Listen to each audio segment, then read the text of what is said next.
Okay, good afternoon everybody and welcome to this media conference with Aaron Ramsdale. As ever, if you can raise your hand when you have a question and state who you are and the media outlet you're working for. We'll start shortly with Rob Dorset when you're ready. Thanks, Andy. Hi Aaron, how are you doing? I'm good, apart from seeing your dart score. Oh, mate.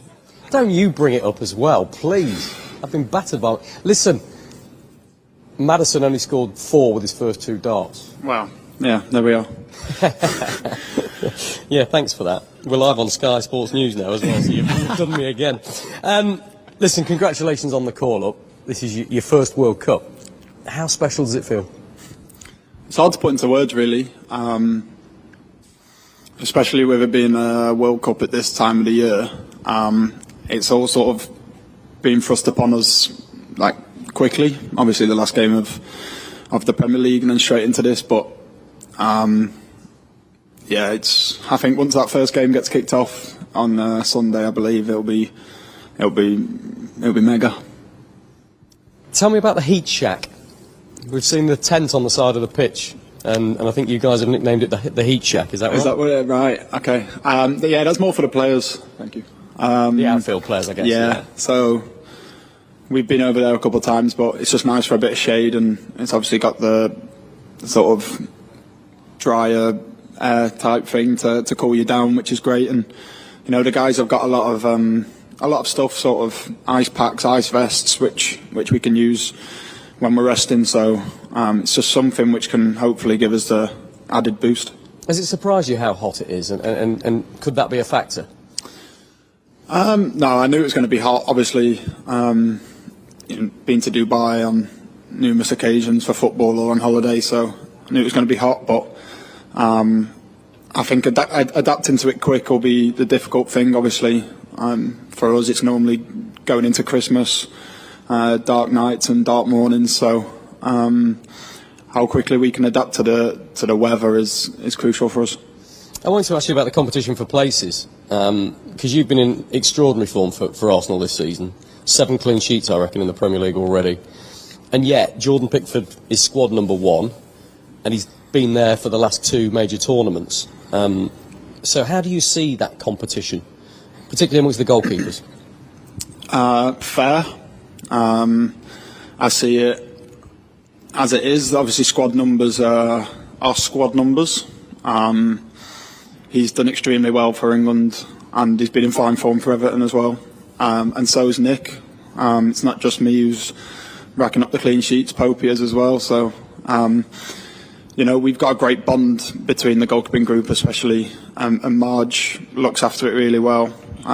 You need all 3 of us to train properly to get the number 1 to its best. So we're all training like a number 1 at the minute, and then it'll be difficult for 2 of us to try and flip the switch and help out. But it's something which me and Popey, and a little bit less Jordan, but me and Popey definitely have done before. So whoever gets that first game will have full support from the group, and then you never know, with tournament football anything can happen, and you've just got to be ready if called upon. Hi Aaron. Hi. Alex Howell, BBC. How do you feel about the way your career is going at the moment, top of the Premier League with Arsenal and now coming away to your first World Cup? Yeah, obviously there's times where you have them pinch yourself moments, and you speak to my mum and dad or my missus, and you know, it's a really good place to be in, especially after the first few years of my career, learning my trade in difficult situations, sort of getting writ off and whatnot. So it's really enjoyable at the minute, and it's sort of that hard work you reap your rewards for, and I'm here now, and that doesn't mean anything, to be fair, so I've got to try and keep going to either get into the team and stay here. How would you look back on those hard times now? Does it make all those times worth it? Yeah, 100%. I've learned so much in terms of different experiences, you know. I'm now learning the side of the game of being towards the top of the table, playing in bigger games, playing in Europe, being in the England squad. But these tough moments where, you know, certain people have a different outlook, and I've been able to see from the other side. It's a game of football, so I've been able to live my life as well. I think if I was too emotionally involved with the football, I'd have struggled to mentally carry on. So it's something which I really needed. I wouldn't have liked to have happened twice, but it did. But yeah, now I'm sitting here and I have sort of that strong backbone, which fundamentally is my base. And your dad, we saw in the Arsenal documentary, is really involved in your career and seemed quite emotional when you play. What was his reaction when you got called up to this squad, and how do you think he'll cope if you do take to the field? I think there's definitely a few tears shed from him. I think if I actually make it on the pitch, I think he might not return home. I think he might have a heart attack, but you know, it's special for my family, and especially for my mum and dad, who have drove up and down the country, flied all around the world. So yeah, he'll be by. He won't have any nails left. Let's put it that way. Hi Aaron, Jack Pitbrook from The Athletic. There's always a lot of speculation at the start of every World Cup about the ball. Have you guys been training with the World Cup ball, and how has it felt to you? Yeah, it's probably one of the better Adidas balls which I have played with. I've never felt another World Cup ball, so I can't go off that. But I've played with Adidas balls before and the European Championship balls and stuff, so it seems fine to me. It seems like it's got better for goalkeepers as well as keeping it for the strikers. So yeah, hopefully there'll be lots of saves, but also lots of goals as well. Have Marge or Gareth or anyone said anything to you about issues that have happened with previous balls, like the Jabulani in 2010? No. That's obviously in the past, and everything changes now. So we trained with it a couple camps ago, so we got used to it then. And then, obviously, being with Arsenal, being Adidas, we've had time to test it as well for FIFA. So I've had quite a lot of exposure to the football. Hi Aaron, Mark from PA Media. In terms of how you're playing with Arsenal at the moment, you're playing out from the back, and Mikel's put a lot of faith in you and the players. Does that work when you come away with England and Gareth is asking something similar? Does that make that transition from club to international football a bit easier for a goalkeeper? Yeah, it definitely helps. It won't be the same style, but still the principle is the same. You still play in the same way. It was definitely a lot more difficult when I was younger, playing for when I coming through the academy at Sheffield United in League One, playing longer, and then coming to the youth ages at England, and you have to play out. That's a lot more difficult. But what's great now is all three goalkeepers are playing, and the other two might not play to the extent which Arsenal do, but they're all asked to play out. So when we come here, it is easier to transition and work our way into the training week. I think it's fair to say 18 months ago, when you went to the Euros, you maybe just squeaked into that squad. You'd just been relegated from the Premier League. Now, do you feel like a bona fide member of the squad? And is your mindset different now you come here as a member of a team that's 5 points clear at the top of the table? Yeah, I think so. I think I was, first of all, very fortunate to be in the Euros team anyway, through an injury to Dean, which was unfortunate for him, but allowed me to go and experience it. And yeah, at that point I just not felt like a spare part, but I was there to enable the team to carry on training with a full squad. And now you come here now and you're in the same sort of conversation of playing or not playing, and you definitely feel like, as you said, I cemented myself into the squad at this moment in time, and obviously that can get taken away as quickly as I got it, but at this World Cup I do feel like a strong member of the squad. Hi Aaron, James Ollie from ESPN. I just want to ask you about Bukayo Saka. after what he went through following the Euro final, you've obviously seen it for club and country, how he's processed that. Could you just talk a bit about how he's handled it from your perspective? Try and find the right words. Impeccably, probably. The kid's a lovely boy. He has time for everyone. Works super hard throughout every week. Very, very rarely misses a training session, and he used all that motivation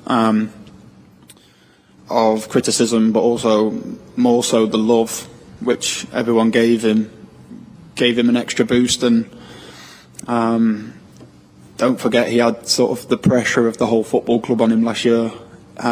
Sort of him and Emile Smith-Rowe were our two sort of main guys, and he's dealt with that. He's dealt with everything else, and he's thriving now. And I can't wait to see him take this stage and thriving over here. Mikel talked a lot about how you, the players, sort of supported him through that. What sort of role did you play in that? More through the criticism side.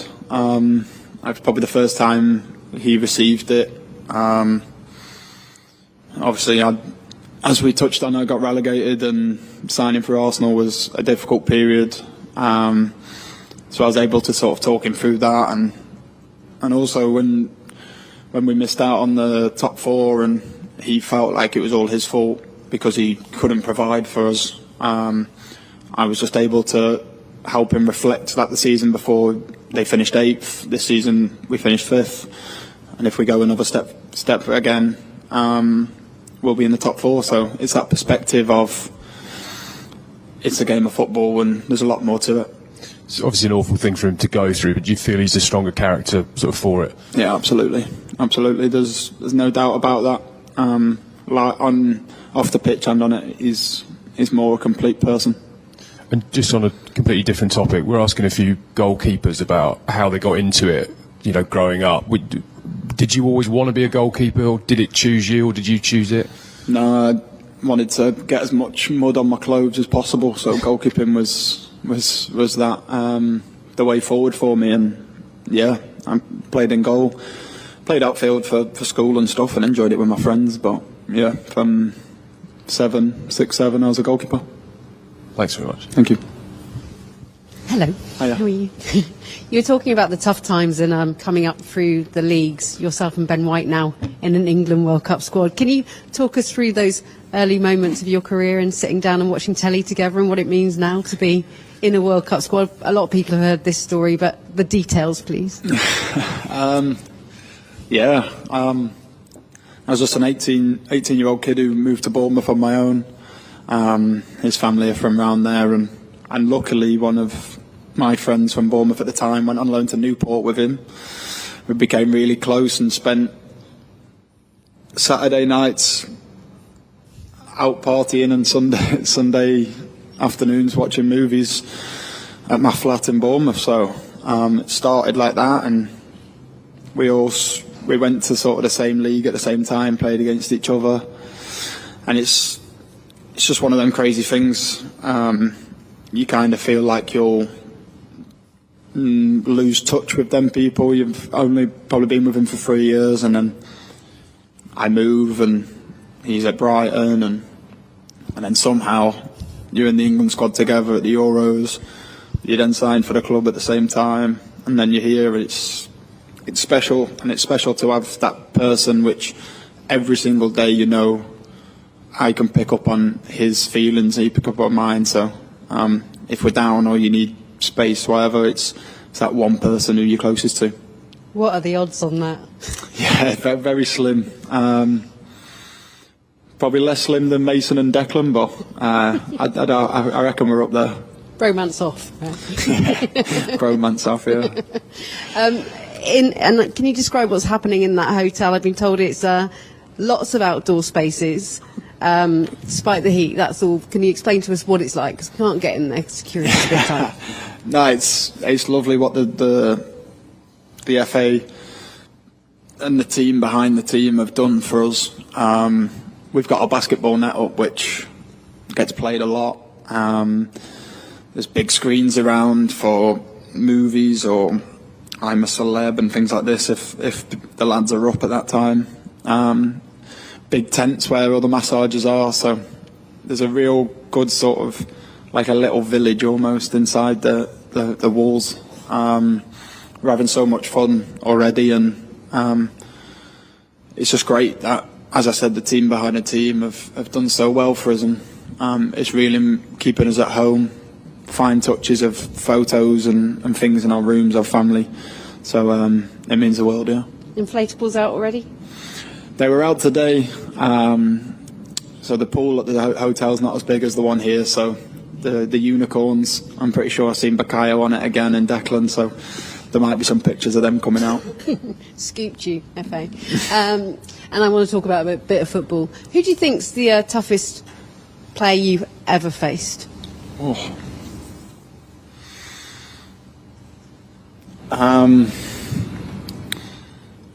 I've always said Jamie Vardy I've hated playing against because he never gives up. I remember playing against him for Bournemouth and we were 4-1 up about 3 minutes ago and he was still charging me down on a back pass. And the other is probably Aguero. I only got to play him the once, but I think he had 3 chances and scored 2, so you can never sort of write him off. He was always poaching in and around the box, so I'll say Jamie Vardy. And we know Iran are incredibly tough defensively, probably have a good 5 at the back. So set pieces are going to be important. How are penalties going?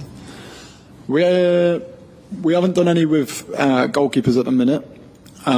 We have something which is called a skills net where the corners are open at the moment. I think the lads are just working on sort of the technique.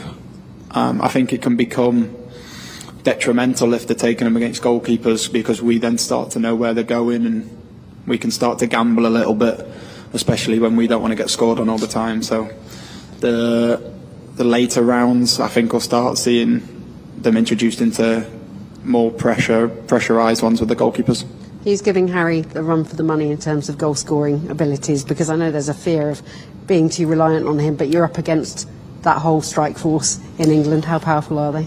Very powerful. I think if you take the front 4 out and changed it with another front 4, I don't think the levels would drop at all. Of course we need Harry to be scoring, but we also need 14 other players to hopefully chip in. Marcus has come back into the squad and looks a breath of fresh air, and Bukayo's carrying on his form. Everyone's got the bit between their teeth, so everyone wants to play that first game, so training is intense.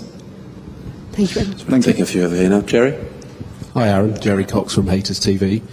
Just want to go back to 2018. I believe you've been at Chesterfield on loan. I just wonder where you were watching the World Cup and what your reactions were when, say, Eric Dyer put that penalty away against Colombia and so on. So I was, it was the summer. Oh God. So it was the summer, so I was in Ayia Napa watching the first game at Lineker's bar with my friends. That was crazy because obviously H scored the last minute header. That was an eventful night. I watched one at a fan zone in Weymouth, and then the Colombia game I watched with, it was like the day before pre-season, so I was with my group of friends who me and Ben White know round their house, and yeah, as you can imagine, there was a lot of cheering in the front room, and I still get goosebumps now thinking I weren't even there, and it was a real special night. Hey Aaron, it's Joe Wardrop here from ITV News. I appreciate you and the rest of the squad were unlikely to enjoy a Budweiser at any of the stadiums, but is this a bit of a shame for the travelling fans, or is there more to football than beer? I think the fans will find some way of having a beer. I don't think you need to do it so much at the game. Hopefully with them not being able to drink, we can perform on the pitch to give them that sort of excitement and buzz. But we also have to respect the rules and continue to work. So we'll put pressure on ourselves to entertain from the football pitch. I'm Pierre from newspaper L'Equipe. I got the feeling that since 6 months ago, England was one of the very favourites of the World Cup. Now it's not that clear because of the result of the League Nations. So I was wondering in which extent the recent result of England has affected the confidence of the squad. No confidence has been affected. If anything, it's given us more motivation.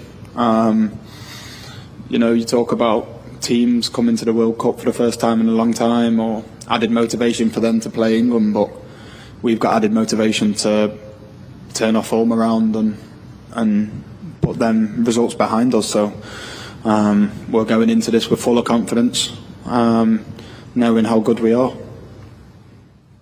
Hi Aaron, Joe from Sky News. You've come a long way from Chesterfield when I was interviewing you then. Arsenal top of the league, is there an extra air of confidence with yourself and the other Arsenal members of the squad walking around, and has there been any banter between yourselves and some of the Manchester City players and others?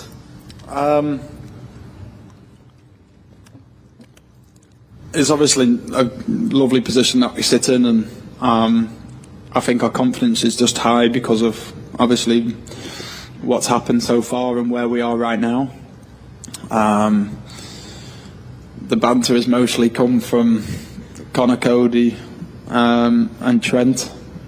They keep walking around pretending I've said 5 points clear every day, just trying to wind me up. But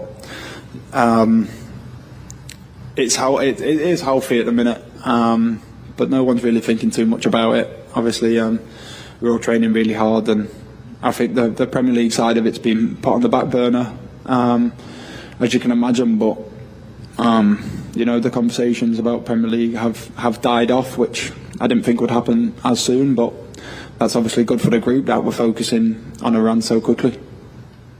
Thanks, guys. Okay, we'll end the live section there and we'll move on to a short section and bargain until 10:30 p.m. UK time this evening.